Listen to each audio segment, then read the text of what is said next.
Hi folks, I was about to post a video detailing the Civil War in Sri Lanka between the Sri Lankans and the Tamil Tigers. Well, the war, as you know, came to an end, alright?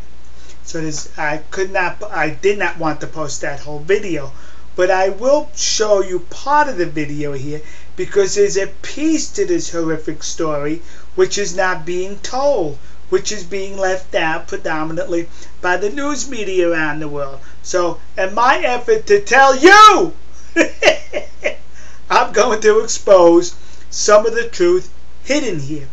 Now, this war was a horrific war where civilians on both sides were being targeted by the opposite side.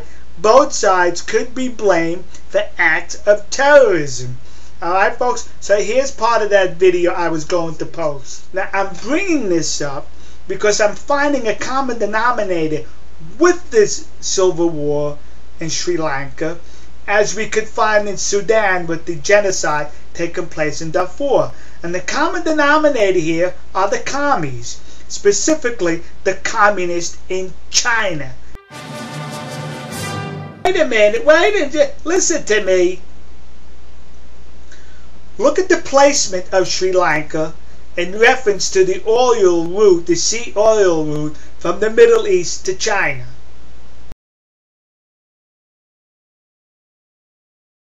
It's right in the middle. It's very strategic for China, this island, to protect its oil interests, as any nation will do, as any nation is expected to do. The lifeline of the economy of the modern industrial world is oil. So it's only prudent for a nation to protect the oil route to its nation. So I'm not saying the Chinese are doing anything wrong in trying to protect the oil route. It's just the methodology that they're using, which I find somewhat suspect.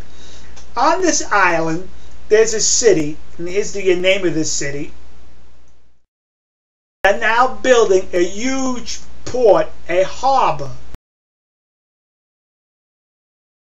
And in this port harbor is reported to be placed a communist Chinese naval base. Now once again, I don't have a problem with that. They're protecting their oil route. It makes good geopolitics for them to do that. The problem I have is, rather than the commies trying to settle the conflict between the two warring parties, they are loading up the Sri Lankans with armaments, weaponry, and training to annihilate their opponents. That's the problem I have. They did the same thing and are doing the same thing in Sudan, helping the government to continue its genocide in Darfur. Rather than try to negotiate peace between these warring factions, the commies do what they do best.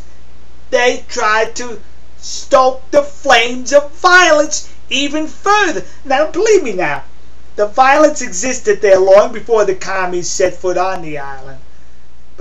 Now the Sri Lankan government, with the backing of the commies in China, are refusing to allow outside aid agencies to help the refugees that had to flee the area being bombarded by the Sri Lankans. Folks, once again, the root of evil, we discover commies. Yeah!